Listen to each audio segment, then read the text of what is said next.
أعطى أمين سبت الصحفي بقناة بين سبورت درسا لمن يهمه الأمر، حيث قال قبل قليل على صدر صفحته الرسمية فيسبوك: شكرا لكل من سأل عني أو راسني عبر الخاص للاستفسار عن توقفي لمدة عن النشر على الصفحة.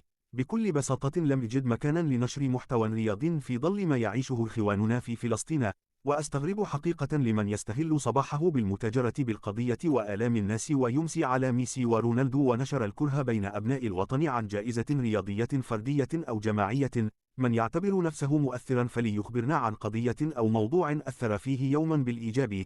أغلبهم لم أشهد تأثيرهم سوى في تأجيج الصراعات والتسبب في سب الشعوب لبعضها. منهم من كان يشيد ببلد اليوم وغدا قلبته المصلحة، ومنهم من كان ينتقد بلدانا بات اليوم يبارك لها أعيادها الوطنية تملقا. التاريخ لا يرحم، والتجارب أثبتت أن من يدعي القوة وعدم الخوف هو أكبر جبان وأحقر من خلق الله على أرضه.